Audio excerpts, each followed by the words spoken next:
It is a non-stop spoiler onslaught going forward. Abandon all pretenses, ye who enter here.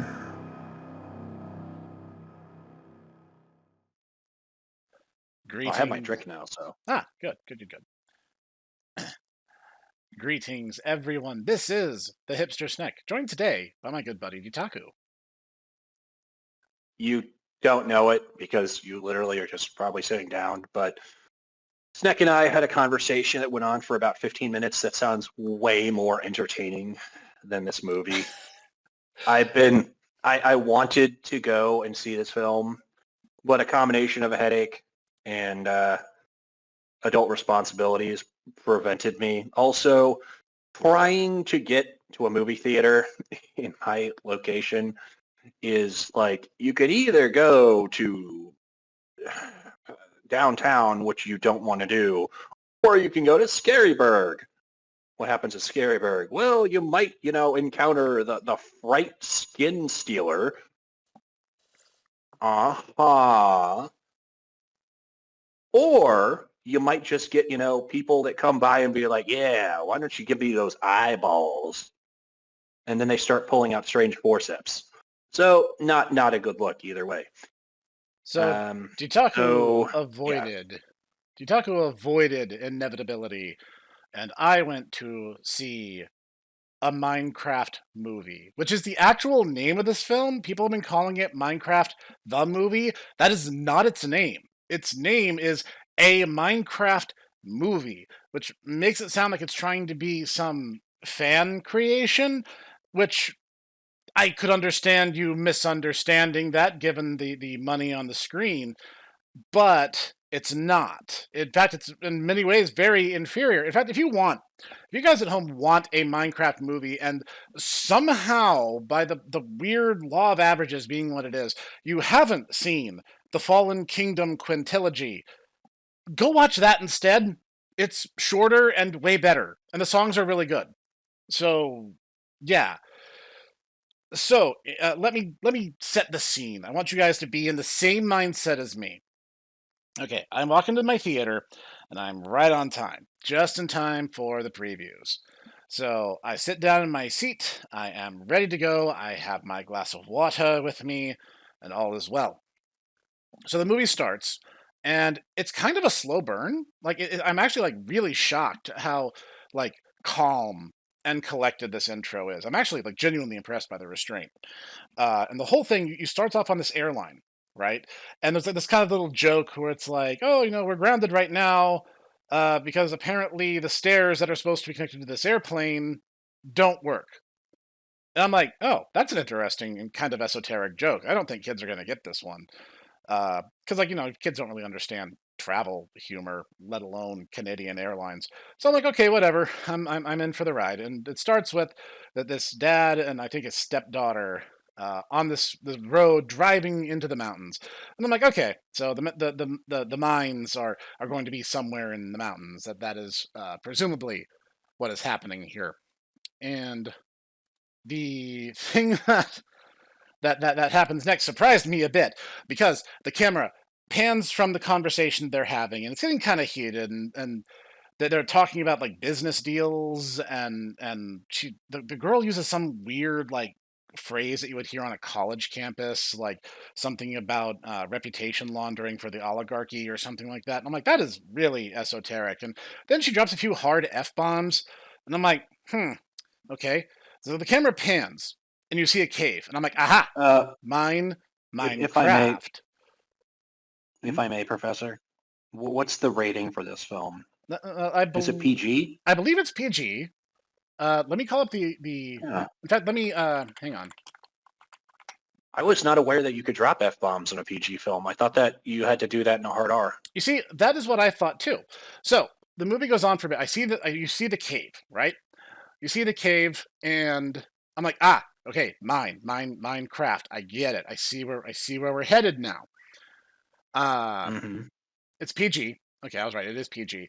So then, okay, see, that's what I thought. That's surprising. Their car hits a horse. Bam! Really, really violent. And then something dawns on me. Do you know what thought crossed my mind at this point, Ditaku? What's that?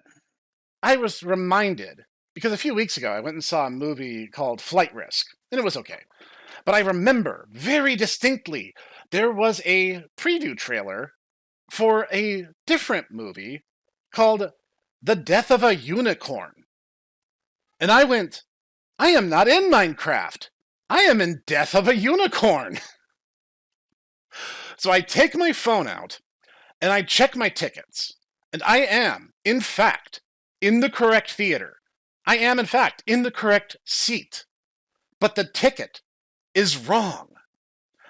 So I leave A Death of a Unicorn and talk to the usher and say, dude, I was trying to see the PG-rated Minecraft movie, and your system sent me to the hard R slasher comedy A Death of a Unicorn. You might want to check your systems, dude. So the usher is like, I'm really sorry this happened. And then he was like, hey, I can change your ticket over for free, and there's a actual showing of a Minecraft movie in 15 minutes. And you can just go in there. You don't even have to we don't have to fiddle with refunds and rebuying or anything like that. Just go in, pick the seats, whatever seat you want. So I said, okay, I'll do that. They probably didn't even mess with it. They probably just, or like, you just can go in. And so it sounds like the Minecraft movie didn't even get a ticket from you. If you're going, did you go to the Draft House? No, actually, I went to a Regal. It was a Regal Cinemas, close to where I live on this side of Snekberg. And because honestly, wow. I don't think the Draft House would have allowed that kind of flub to happen. Their systems are honestly too good. But the thing is, my ticket very clearly says a Minecraft movie, but the theater location and time was Death of a Unicorn. Which is pretty wild. I don't think anyone else suffered this fate because there was only like two other guys in the theater for Death of a Unicorn, and it seemed like they were actually there to see that film. So I was the only one awkwardly walking out 15 or 20 minutes into Death of a Unicorn. And honestly, I should have stayed. Death of a Unicorn looked great. So I went to the Minecraft movie because I love you guys, and I know you guys get really excited when I do video game movie reviews. So the movie starts for real this time with Jack Black narrating, and probably like one of like the three funny jokes the movie has to offer. Where he was like, it's one of the ones in the trailers. He's like, as a child, I yearned for the mines, and I'm like, okay, that's a little funny, not like gut bust laugh, but like a, that's pretty funny. Okay, I accept that. And the whole narration goes like way longer than you'd expect. There's a lot of preamble that doesn't really go anywhere until he grows up, gets a boring office job, has an existential crisis like he's in the middle of an 80s comedy, and he goes back to the mine and gets past the old man that barred him entry. So like that entire bit from the trailer in the first 10 minutes of the film are completely irrelevant. Easily could have been cut. So he gets into the mine and starts his new job as a miner. And there he finds the Orb of Dominance, which the movie jokes 3 times is in fact a cube, because, Minecraft has cubes. Haha. And this thing called the Earth Crystal, which is a sheath that goes around the orb that is the key to the obligatory isekai aspect of the film, because of course it's an isekai story. Because like most modern game adaptations just can't help themselves, and from Monster Hunter to Minecraft, I am now stuck with this stupid shoehorned in plot element. Actually, people brought it up. It's actually even more widespread than that there, bro. Like, Super Mario that they did a couple of years ago? Right. I had a couple of story, critics. Yes. Yeah, they used critics that I was seeing assessments of the film for basically pointed out they're like, yeah, it's basically like the same plot structure. And I'm like, oh, God, it is. It is. I mean, you could have an entirely contained story within Minecraft, and it probably would have been better for it. Yeah, so he's just a dude in a shirt who goes into the Minecraft world. And he just disappears from the prologue, and so does all the wacky, colorful Minecraft stuff. Because he's captured by the piglins. Okay, let me explain this for those who haven't played Minecraft. In Minecraft, there's the overworld. This is the world with trees and flowers and bees and stuff. And you start the game there. And then eventually, after you meeting certain prerequisites, you go into a portal that takes you to this dark world called the Nether, populated by these gold-obsessed pig people. Now, in actual game... this is. I was going to say this is the issue because I started playing and I have not encountered any of this. So nope, we are very early in our gameplay hours, so that's not too surprising. When we get deeper into the mining areas, you'll get the resources necessary. So the piglins in game are kind of a neutral faction. If you have any gold tool or armor piece on, they just ignore you. They don't care. In fact, if you give them gold nuggets or gold bars, they'll trade items to you. So they're actually beneficial to have around. But a lot of fan content has used them as like villains because like they're kind of intimidating. I get it. So they become villains, and the movie just like, okay, well, let's do that. I mean, they do seem like basically, not Kroger brand goblins. They are basically. So yeah, or orcs. Yeah. Yeah, they're basically like, Kroger brand orcs. Yeah, basically. That's fair to say. So not name brand, but, Kroger brand, yes.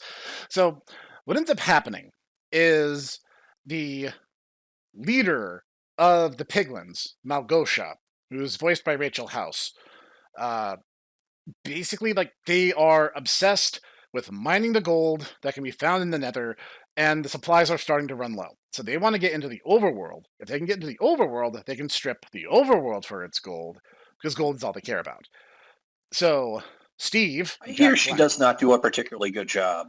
It's kind of all over the place because like the thing is there's some bits where it sounds like she's just doing like a hag voice. She's doing like the crone. Mm-hmm. She's doing like the withered old crone. But then there's bits where it sounds like she's just talking, like it's just her regular speaking voice, and they apparently thought that was okay. And they didn't like ask any of these people to do retakes, apparently, because there's a lot of that in the film. There's bits where Jack Black, you've seen Jack Black act. Like there's bits where he's like genuinely enthusiastic and he's bringing this big energy. And then there's scenes like immediately adjacent to it where he's just like, yeah, that's great. And I'm like, oh, that's the take you went with. Okay, that's the best you could do. All right. I see. So Malgosha wants the overworld, and to get to the overworld, she needs the orb and the earth crystal. And she holds Steve's, Jack Black's character's pet wolf hostage to do so.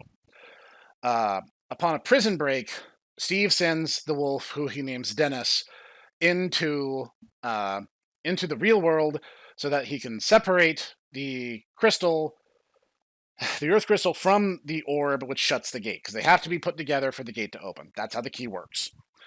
Is this based on anything in the game? No, this is completely made up. This is pulled out of sweet nowhere. So then we fast forward. And yet there's dragon heart reactors and matter, antimatter shenanigans. Yeah. So I don't know if that's in the movie, but I keep hearing about that in various things. Like, not really. Like, not really. So fast forward an indefinite number of years, and we cut to the siblings of Natalie and Henry. Natalie is played by Emma Myers, and Henry is played by Sebastian Hansen.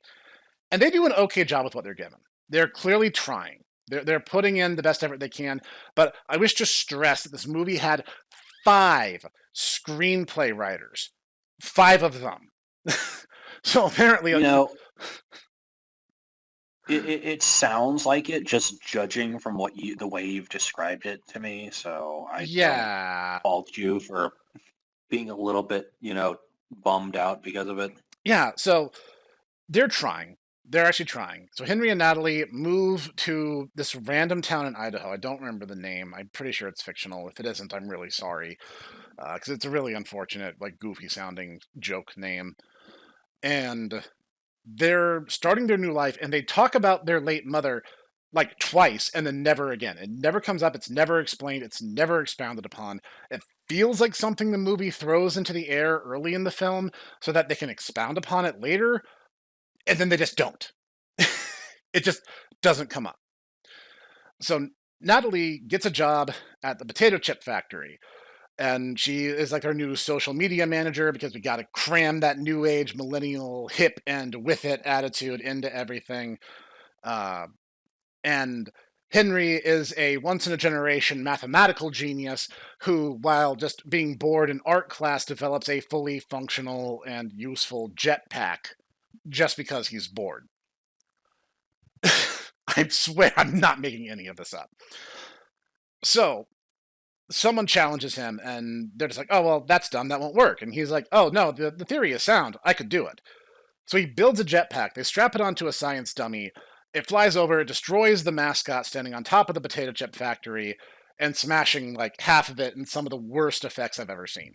It's really, really badly done, and I'm surprised. Okay, so just because I was curious, Professor, right. I looked it up. Apparently they were set in Chuggalis, Idaho, which is not actually a real city, but it is based off of Chubbuck, Idaho, which is a real city. Fair enough. I know this because Idaho is kind of in my neck of the woods. Nice. So here's the thing. There's all this setup. There's all this to do. And then there's this lady, Dawn, who's played by Danielle Brooks, who I believe was in Orange is the New Black and was supposed to be really well liked there, and that may be the reason she's in this film. I genuinely feel sorry for her because the film does nothing with her. She's just there, inexplicably, and she does nothing. And the thing is, they put her in this ugly purple and orange jumpsuit the entirety of the film, and it's tragic. I'm like, I'm not a fashion guy, but I can tell you that this costume was a mistake and it should have been redone. And she's a lot of the outfits seemed like it's like this would maybe work if this was like JoJo's Bizarre Adventure. Yeah, and like everyone's a weirdo. Everyone's dressed like a weirdo, yeah. But it's like they have Jason Momoa's character in like hot pink the entire time. Yep. He's wearing a goofy pink outfit, and he has these mirror shades he keeps putting on. And he's trying to do like this jocular, tough guy, smart and hip and with it attitude. But like it's forced, but like in character it's supposed to be forced, so I can't tell if it's good acting of a bad character or bad acting of a bad character. It's really hard to tell. I've seen Jason Momoa and some other stuff, and he seems like he's a genuinely talented actor, but it's really hard to tell if he was actually trying in this film or if he was phoning it in for the paycheck. It's hard to tell with this character. Everyone else I've seen says that he is probably the best fit of this, and he should have been the main character. Well, here's the thing. And that he seemed like everyone else is saying that he seems like he is actually having a good time. Everyone else is like either clueless or like Jack Black phoning it in. Yeah. I don't know. So, I said, I haven't seen it, but the whole thing with him, let's talk about Garrett next, which is Jason Momoa's character. And he's a down on his luck business owner. He owns a retro game store, which is one of the coolest sets in the movie, by the way, because they actually went out of their way to get stuff from like the mid to late 80s to decorate his shop, and it looks really cool. I'm actually kind of impressed by the attention to detail because it's one of the few spots where detail was indeed paid. So again, he's doing this tough guy, hip and with it, I'm so cool and above it all. But in truth, he's kind of scared. He's like, his finances are in bad shape. And he discovers this note with the orb and the earth crystal saying that, you know, there's all this wealth and stuff, but it's not worth it.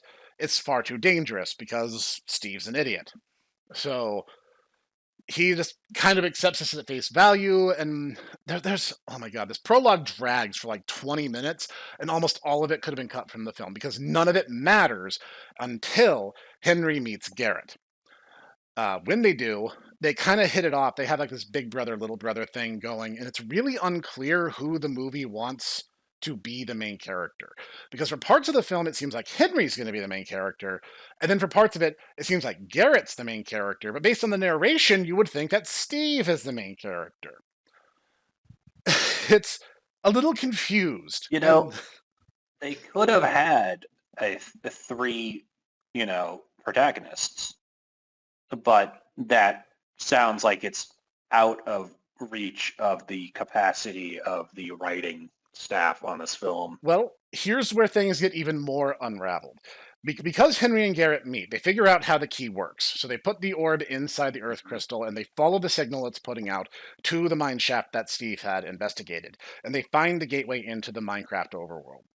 When they do so, Natalie and Dawn tag along with them. Why? I don't know. They don't do anything for the rest of the film, so their inclusion is entirely irrelevant.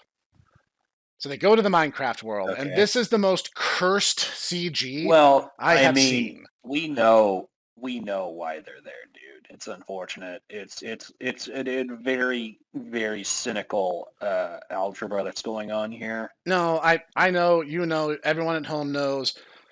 We've done a million episodes in the podcast talking about it. There's no need for us to, retread the ground here because I'm not done ranting and I'm only 20 minutes into this film. So, and the funny thing is too, is like out of everything that you've said, I'm like, I have thought of a few ways that we could have had a really cool film, but please continue. No, you could. I'll share them at the end. You absolutely could, because nothing I just said matters, because the entire prologue is basically forgotten from here going forward, with the exception of a couple details in Garrett's story. Henry's story doesn't matter. Natalie's story doesn't matter. Dawn's story doesn't matter. Steve's story, by and large, doesn't matter. So, they arrive in the Minecraft world. Everything looks super cursed. The CG is terrible. And really inconsistent. And people are like, oh, well, they're trying to make it look like the game. No, they're not. They're trying to make it look like a really bad, late 90s claymation special spoofing what Minecraft kinda, sorta, hypothetically looks like. That's not what Minecraft looks like.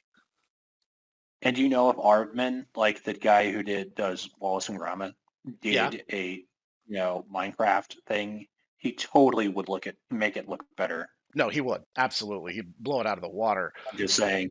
And that's kind of a disservice to claymation, but I get what you're trying to say. Yeah.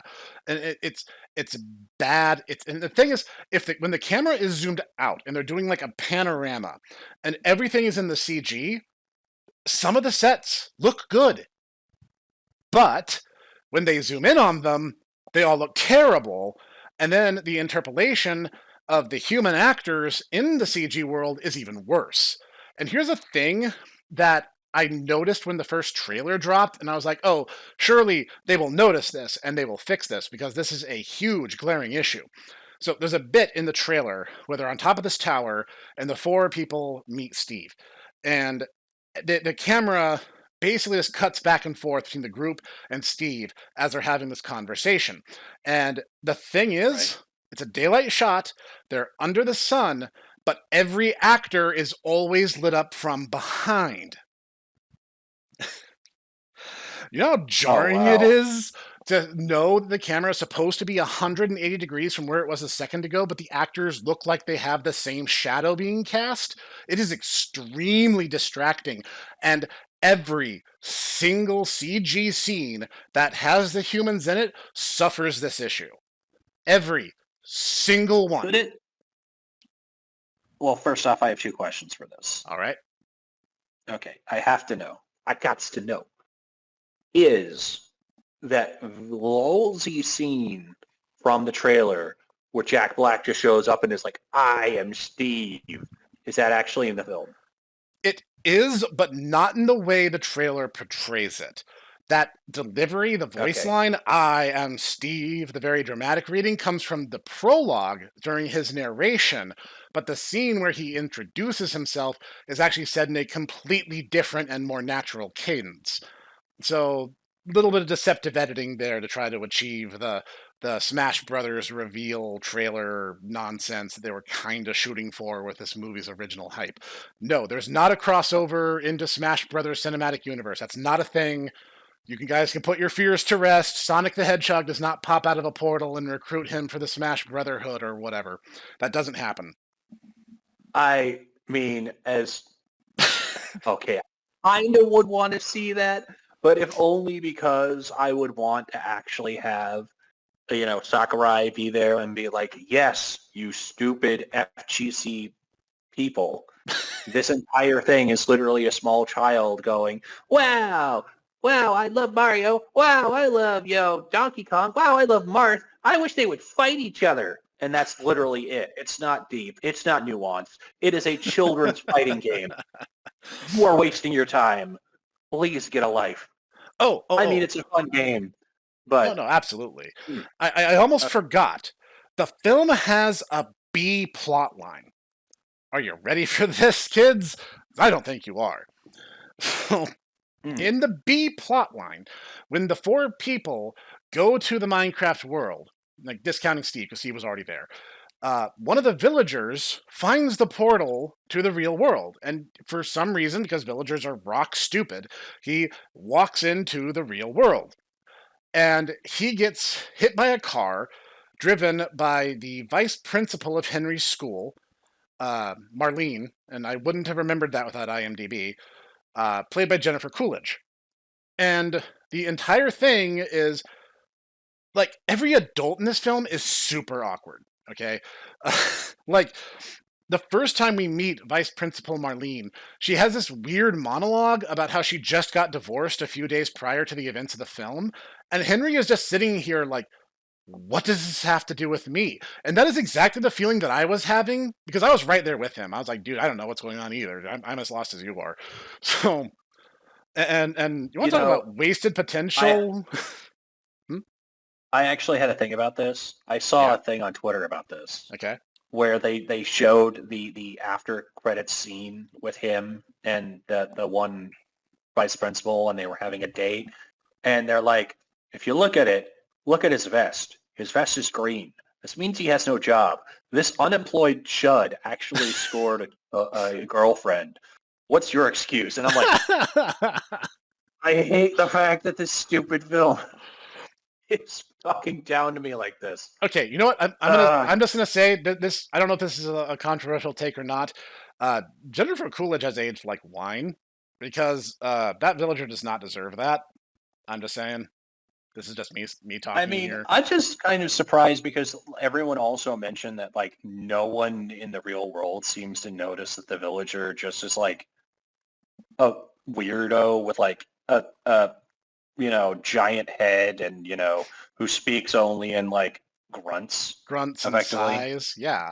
And like the entire pay up for like the film keeps cutting to this B plot like 4 or 5 times, and as a during credits gag, and like the gag is the payoff for all this time spent, and it's basically just her just having this date with this villager, and there's an implied like whoopee joke before it's all said and done, but then like the actual joke is they spent so much time together in 24 hours, apparently, that the villager learned English and the vice principal learned the villager's language. And they exchange a line of dialogue each in their respective tongue. That's the joke. That's the entire payoff for that. I don't know what to do with that, but that's what happens. That's all that amounts to. I am told that his name is Nitwit. I was not aware that villagers could have names. People oftentimes refer to the villagers by a name or a nickname or a number a lot of the time because they don't really have personalities per se. They didn't have jobs for years after their introductions, so, there's that. So, a battle breaks out because the sun goes down, and here's a weird inconsistency in this film. The movie plays by the game rules up until it doesn't. Because certain things, like Steve even makes a joke where he's like, oh, during the day it's great, but during the night it gets really scary because monsters come out. And that seems to happen every 20 minutes. And I'm like, okay, 1, decent joke, nice, okay. And 2, that's true to the game. That's how it works. But then there's tons of other stuff that has Nothing. No connection to the game. Like, Steve shows them a crafting table and shows them how to make a sword, and it's done just like it is in the game.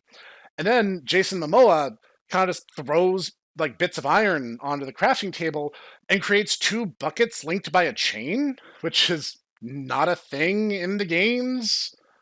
Shrug. That this is like a big deal, and the trailer thought this was like one of the funniest bits in the film, so they highlighted it like a lot. But it's like it's done in 5 minutes sounds and like it a never thing- comes up again. That sounds like a thing straight out of 8-bit theater that fighter would use as a weapon. He's like, oh, look, check out my bucket chucks. Yep. And so the first fight happens, and Henry figures out pretty much by accident. He kind of runs into a tree full speed, but breaks a block out of it. But when he realizes that the block has been broken, he realizes he can place it. So he's like, guys, I have an idea. I know how we get away from this. So he builds like this wooden tower, like on the spot, in one of the few impressive moments of the CG the film has to offer. There's like this bit where he's like throwing the blocks down, and you're seeing them appear, and he's like building it, and you're actually like playing by the rules of the game, which I thought was actually really clever. Because like he doesn't know how to make wood planks, so he's just using the wood from the trees nearby. And I'm like, oh, that's clever. That's a little bit of like attention to detail that this movie actually bothered to pay. So he builds this little wooden tower to hide from the monsters. And like in game terms, they'd already be safe. That's that's a win for them, but again, this is the movie and those rules are enforced inconsistently. So a creeper just explodes, even though it doesn't have line of sight of a player, and just knocks a wall open. Steve shows up to save them, and this is where one of the big inconsistencies in the CG rears its ugly head again. Because in scenes where a CG character interacts with a human character, let's just say Roger Rabbit it ain't. You guys ever heard the phrase bumping the lamp? Like, are you familiar at all with that term, Ditaku? I have not heard it, but I can kind of I have a feeling I know what it is. Okay, But why don't you explain it to me like I'm stupid? sure. So. In Who Framed Roger Rabbit, there's a scene where Bob Hoskins' character is interacting with Roger Rabbit, who, by the way, is an animated character overlaid on the footage. During this scene, I have seen that film many times. It's very good. oh, yes, absolutely it is. So there's a bit where they're supposed to be interacting, and by accident and completely off script, Bob Hoskins bumps a lamp in one of the sets.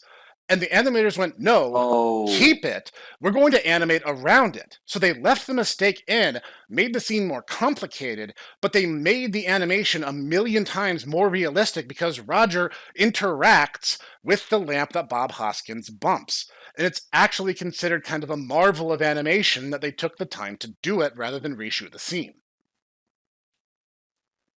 Well, you also have to understand this is like these are the same animators who this is the same group of guys that did the animation for during the Disney Renaissance.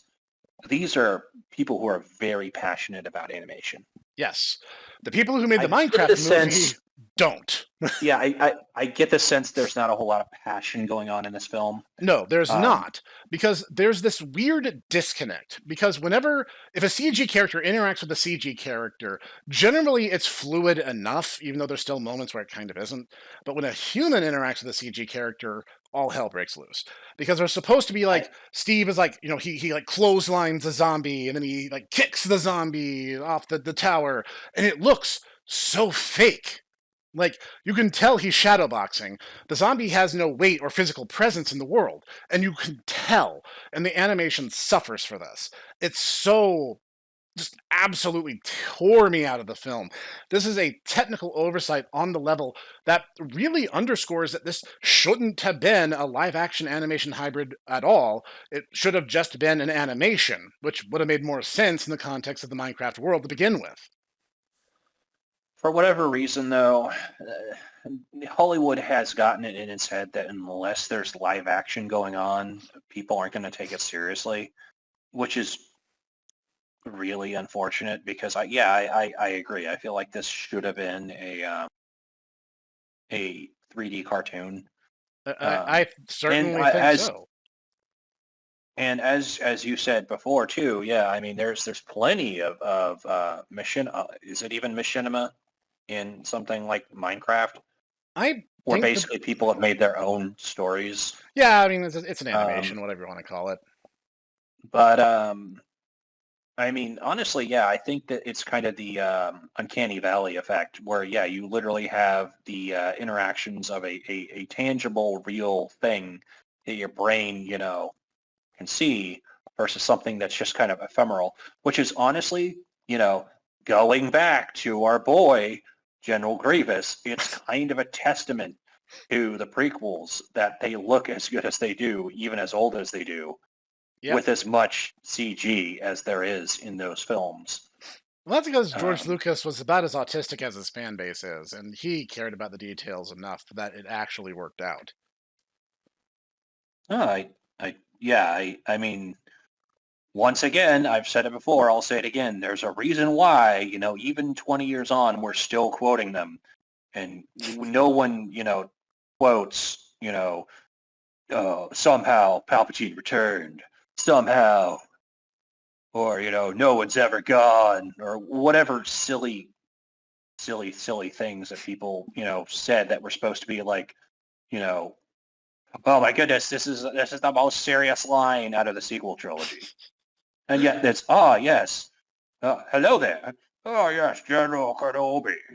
Yep. Or, So, no one deals in absolutes or any of the other ones. nope, So, nope. And that's the thing. This disconnect is present for the entire film.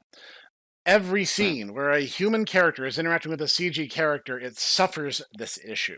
There's this wolf, there's the wolf I mentioned earlier, Dennis, and there's a couple instances where characters are supposed to be petting this square dog, and their hands are clipping into the model. You can see it.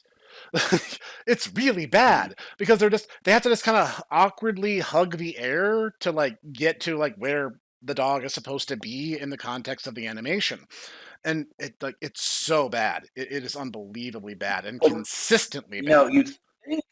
you'd think that in a situation like that they would have had some kind of prop that they would have had that would have allowed the VFX artists to actually like draw Dennis around the prop. I suspect Like, they did, but at the same time, it's still really, really bad. I don't know. It's like So I recall that that was a thing in a Sonic film, and a lot of the character designs we kind of parsed from the props that they used yep, in order to help the actual actors. yeah, because they would have like stand-in But models and puppets in Sonic 3. So mhm. so then Steve talks to these guys and he's like, "You guys shouldn't have the orb. You shouldn't have the Earth crystal. Reuniting them is a terrible idea, and it's going to open the gate and it's going to make everything worse. Because if the piglins get it, they can take the overworld, they can take your world, and all worlds will just be SOL."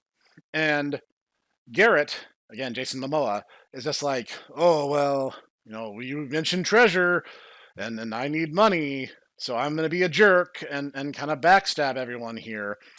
The girls are around, they don't do anything, not important. Uh, so then, and this actually happens, this is another moment where I have to say I'm not making this up.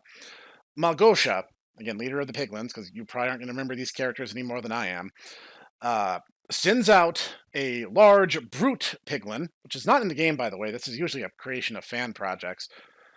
And his name is Chungus. Yes, General Chungus. And because, of course, Hollywood shoves in a meme that hasn't been relevant in like 8 years. So he's this big brute guy. So what do? They do the obvious joke of giving him this kind of lisping, effeminate voice where he's just like, "Hey guys, how's it going?"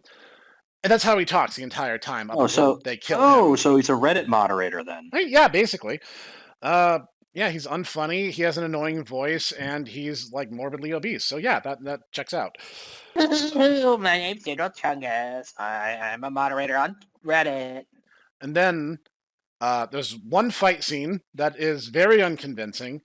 And Steve, the guy who has literally lived in this world for years and should know everything about it like the back of his hand, gets knocked on his butt Mhm. because Garrett swings his bucket nunchucks weapon around a little too aggressively, and Steve is just decommissioned for the fight.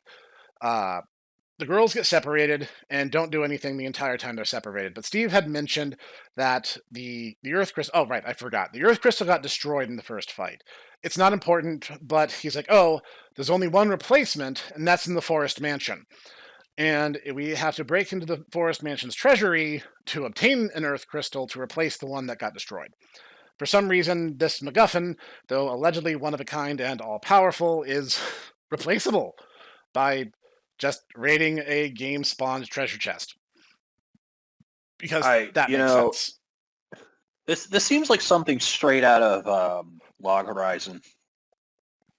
Except there, it would actually have like stakes because they'd be like, oh, so that's all we need to do. Oh yeah, by the way, there's like a level 120 Manticore there, and not only will he kill you with his his own sight, he'll also tell you riddles that will make you question your very sanity and deal psychic damage right to your nipples. They kind of do this, but really badly. Because in the actual mansion, they actually follow the games for this bit, kinda, in that there are certain enemies who guard these mansions in game, and you'll have to get past them in order to get the treasures. So, in that respect, it's consistent. But in most ways, Forgive my ignorance. So this is actually a thing in the game. Forest mansions are a structure that can be generated in the forest biome. They are usually three tiers tall. They do have a lot of treasure, but they're guarded by a lot of monsters that you're going to have to deal with. That's basically how the game processes it. So in that respect, this is game accurate. So there's a lot of faffing around and a lot of running away from piglins until this happens. That's not important. Again, like 80% of this film probably could have been cut out. Just that's how it is. They raid the mansion because Garrett and Steve make little sombreros out of mushrooms and sing a really annoying birthday song to distract the enemies of the first floor. And it sounds like that should be funny, and like it's not. It's just not. So Henry sneaks past and gets up to the treasury. And they encounter the one and only Enderman who shows up in this film, and then decide to go non-game accurate. Because, for those who don't know, an Enderman is aggroed if you make eye contact with it. It will then become incredibly hostile and make it a point to teleport to you and try to ambush you, and will attack you till either you die or it dies.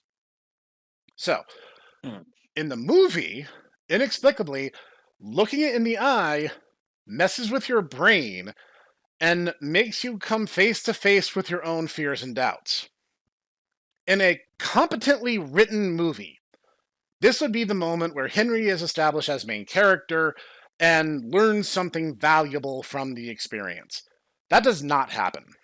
What we instead get is a rapid clip show of most of the other main characters just kind of vaguely making fun of him for being a weirdo, but also like a once-in-a-generation mathematical genius. But also, you're weird and your inventions don't work because that one that we showed earlier didn't work.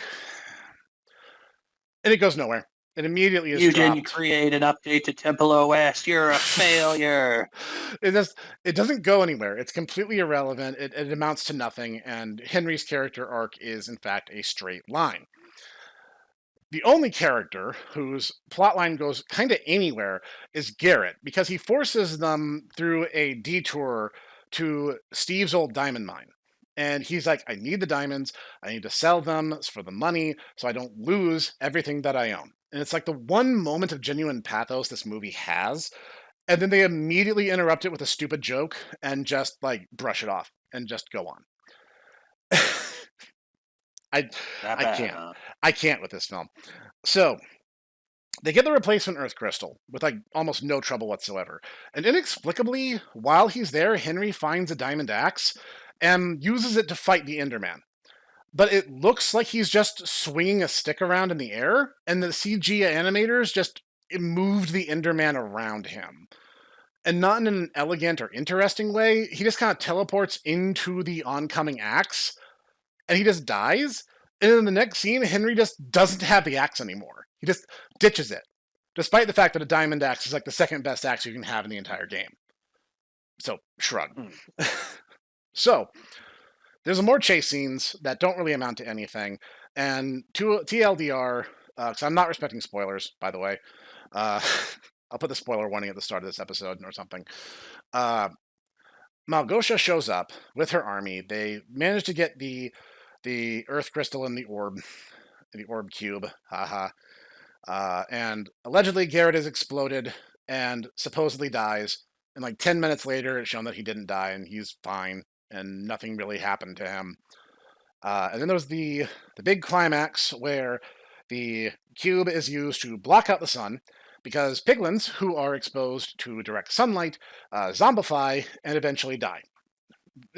No one really knows why. That's just like how they work in the games. That's how they work in the film. So the eternal darkness begins swallowing the world, and the big battle happens. And most of the battle is done with generic piglins and iron golems, which are a creature you can build with some iron and some pumpkins.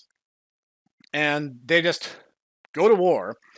And funny enough, Malgosha points out the flaw in the hero's plan that iron golems don't aggro until you attack them first. So one of the piglins just randomly shoots an arrow at one for no reason and starts off the battle. That just happens.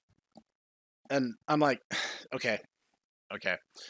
The screenwriters clearly didn't care, and I shouldn't either. So there's a big battle, lots of slam bang and unconvincing CG, and the humans clearly not in any peril, allegedly being imperiled. And, too long did not read. Garrett helps Henry get the cube and the orb and the crystal and destroy the machine that would have blocked out the sun.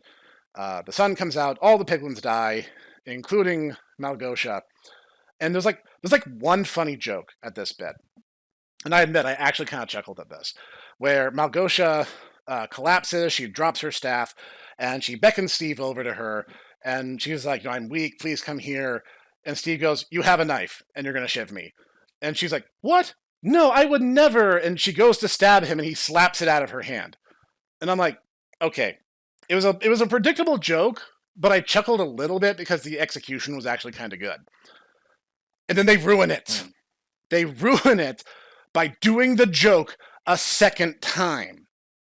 They literally do the joke twice in a row exactly the same way. They couldn't let me have like the one little chuckle at the end of the film. What was this, like Malgosha did it, and then, Grand Daimyo Chungus did it? No, Chungus was dead at that point. Malgosha takes out the knife, Steve slaps it out of her hand, and then she's like, oh, wait, no, Steve, for real this time, I have important information, and it relates to you. So Steve kind of goes over, and she takes another knife out, and he just smacks that out of her hand, too, and, that's how they execute this gag. And I'm like, that's so disappointing. So it's actually that's such a thing that Titaka would do in D&D. That is, I hate it so much. They couldn't let me have the one good gag. They had to ruin it somehow. So then in the end, the whole resolution is Garrett somehow got the money. It's unclear if he got the diamonds or not. We actually don't know. The movie doesn't tell us. He just suddenly got the money. And he changed the name of his game shop place and turned it into an arcade, and they became a team of game developers working on a 4-player co-op beat-em-up, and that's going to revolutionize gaming, apparently.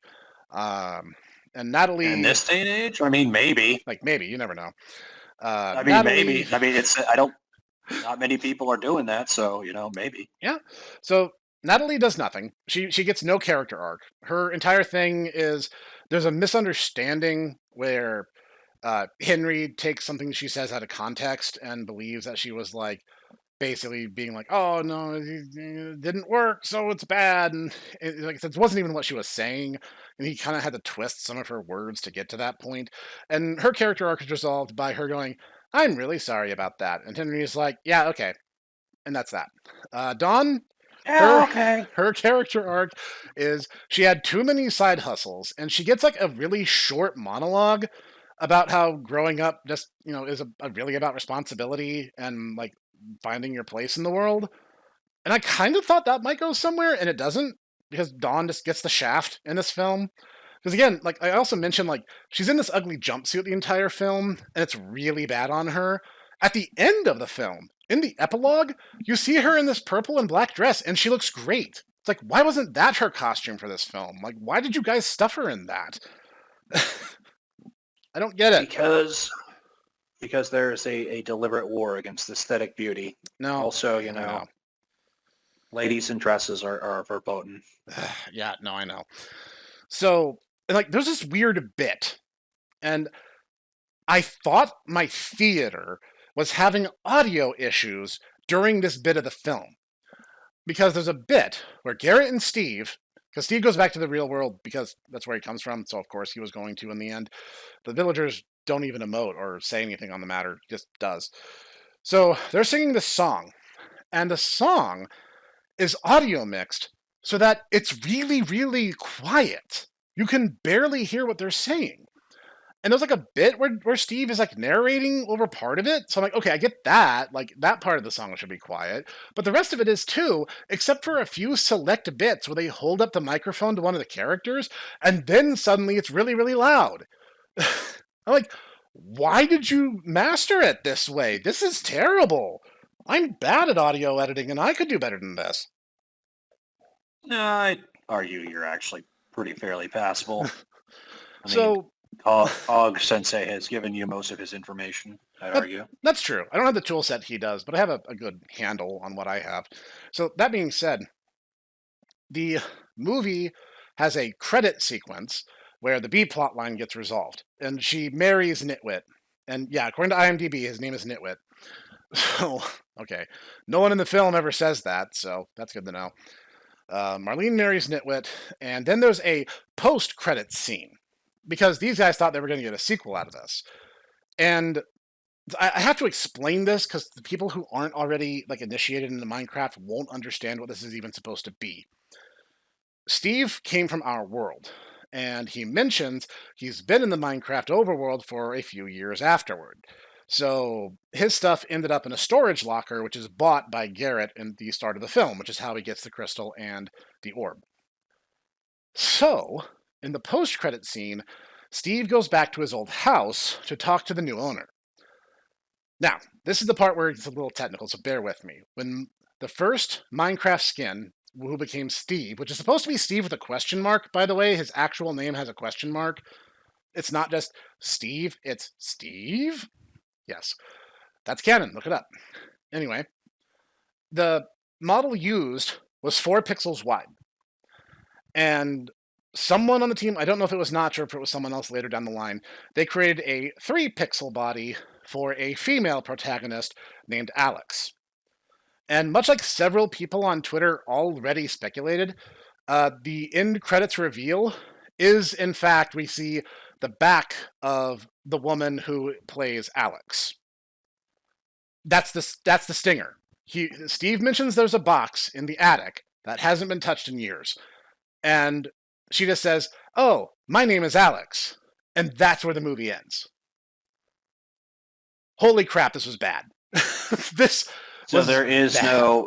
there is no actual bit with Sonic. There's no bit with Sonic, there's no bit with Mario, there's no bit with anyone. That just doesn't happen. And okay. it was just... I can't believe Twitter would lie to me. I know. People just lying on the internet. I can't believe it. I know. It's shocking. And it was bad. And the thing is, like, it wasn't really even funny bad. It was just soulless bad. And it just felt like no one cared. I think, like I said, Jason Momoa, I think, was trying. I think Henry and Natalie were trying. Dawn was trying with what little she was given. Jack Black didn't care. The writers didn't care. The CG artists didn't care. Or they weren't given enough time and resources to make it look like they cared.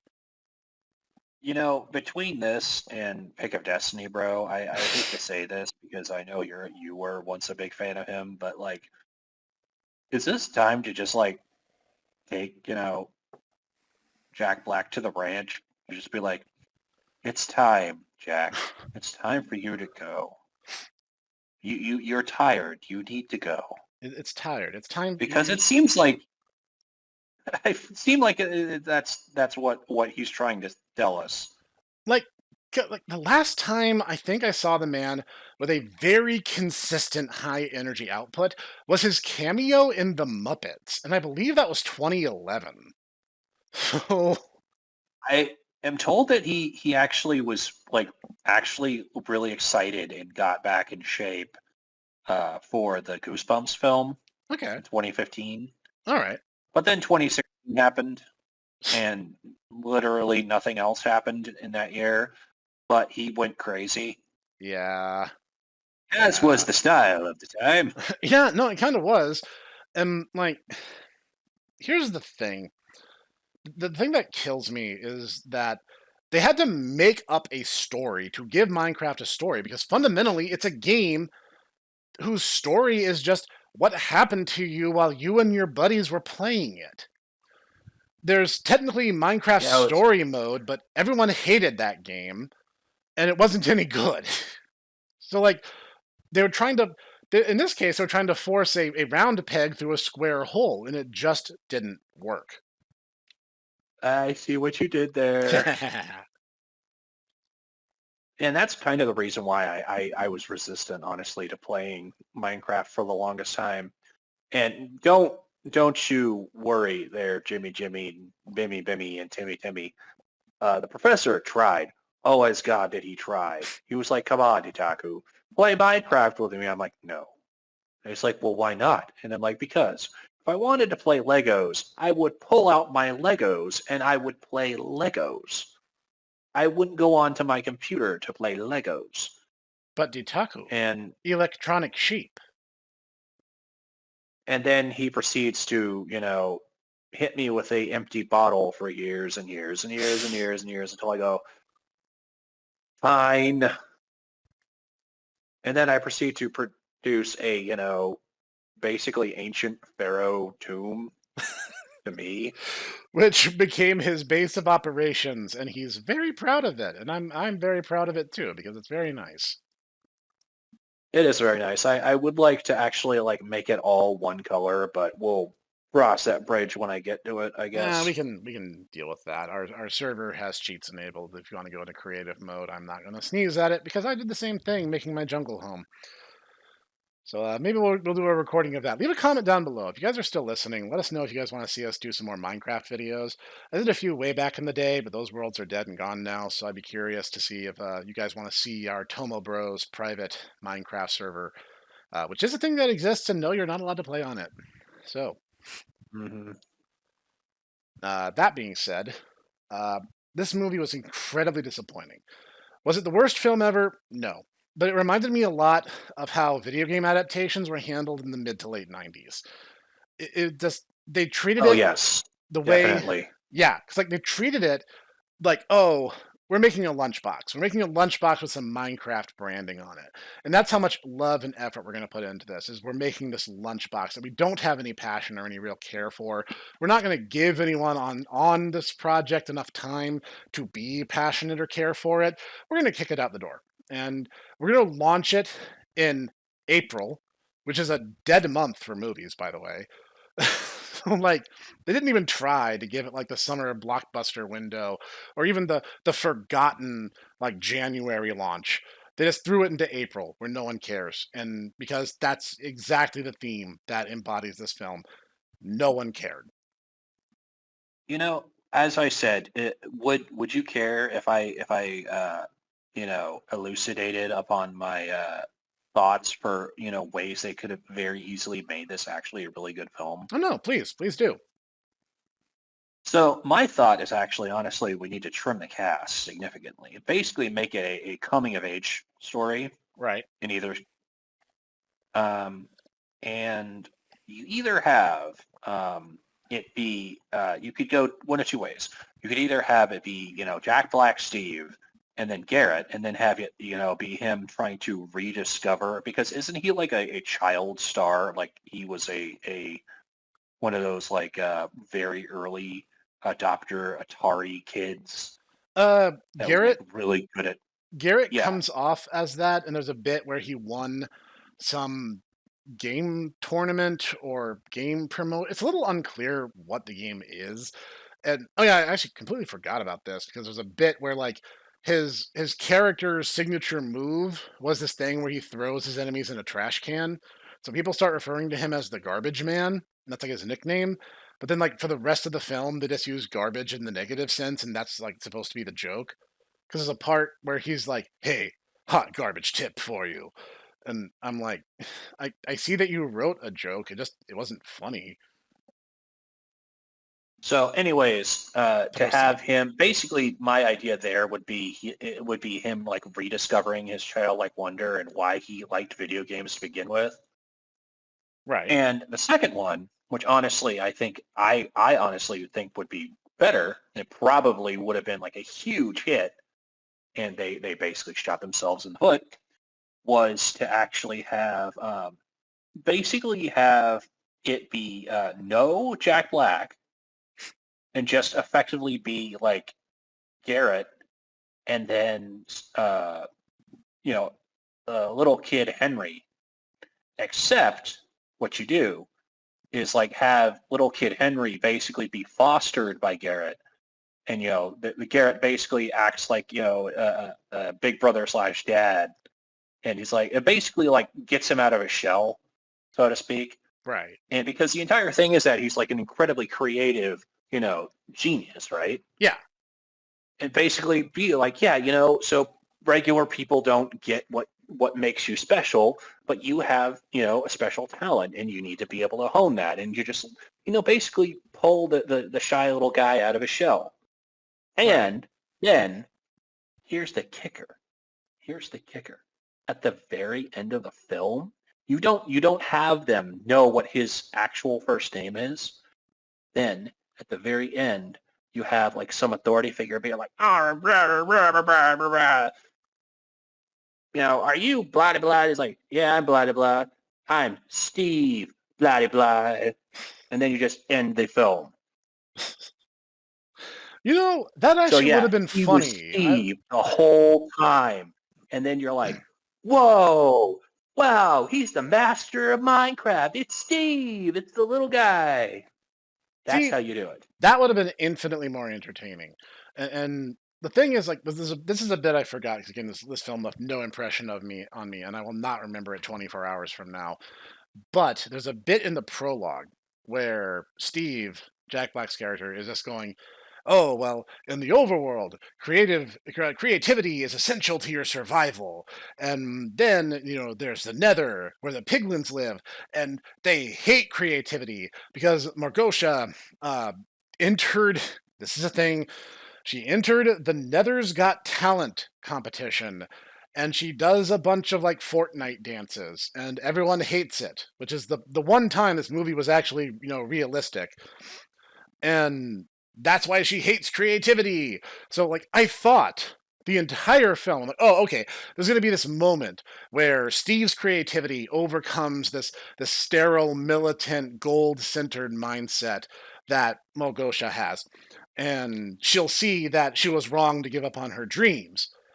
And that doesn't happen. That doesn't happen at all. They just kill her. They kill her underlings, and Dawn gets like a one-off line about how growing up is difficult. And I'm like, you had so many setups for movies that could have been so much better than the one you produced. You see, maybe that's the thing there, Professor. Maybe this is an allegory. This is a meta narrative whereupon Morgosha are the studio executives out of touch and obsessed with gold, and they will die because their film is ripe.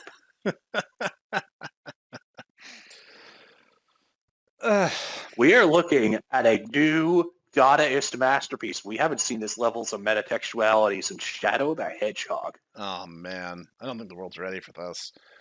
Ultimately, without the amazing Dadaist subtext, you run into a movie that's like a 4 out of 10. This movie would feel more at home with video game adaptations of the 90s. I'm talking Darkstalkers, the animated series. I'm talking Super Mario Brothers in the 1990s film. Like those kind of game adaptations, pre-anime manga boom. Let me tell you, I watched that film many years ago, like 10 years ago. I had never seen it when I was a child. I had heard of it. I heard it was bad. I paid nothing to see it. I felt like I needed my money back. It was bad. And I love bad movies, but I'm like, this isn't even fun. This is just boring. And this entire Yeah. thing about like they had like the godlike fungus that was helping them the entire time, and then it turned out it was The king of the one Mushroom lady's Kingdom. dad. Yeah, it's And it's like, Daisy's this dad. is so stupid. Princess Daisy, who doesn't even come from the Mushroom Kingdom, by the way. Okay. Good grief. I am Daisy. That's what this movie made me feel. Like this is a movie 20 years, 30 years, good lord, 30 years released from when it should have been released, given the quality of the movie. It's a 4 out of 10. And the irony is that the Metal Gear, Mortal Kombat film from the 90s actually was really good. Yeah, that's true, really actually. liked that film. Yeah, no, it was a cheesy, wonderful master. At least it was fun. Even if it wasn't lore accurate, even if it wasn't, it was fun.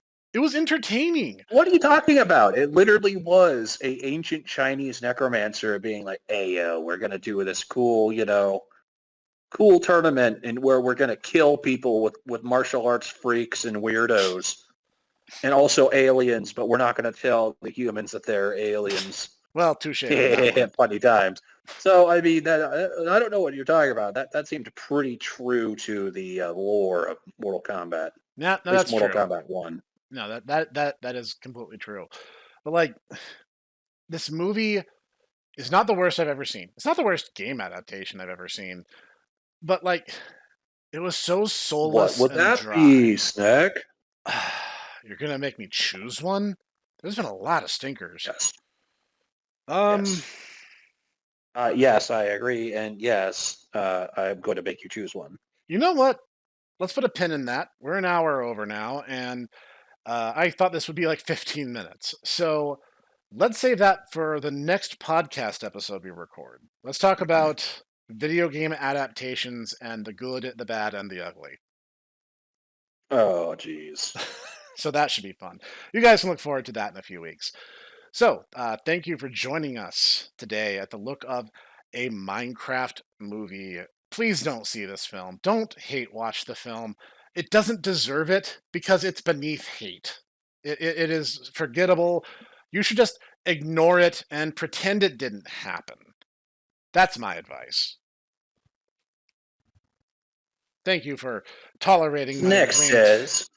Thank you for tolerating my ranting, Master Ditaku.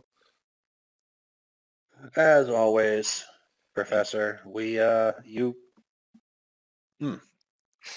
me, sorry, I burped. You tolerate my rants, so, it's what goes around comes around. Absolutely. We will see you guys in the next one.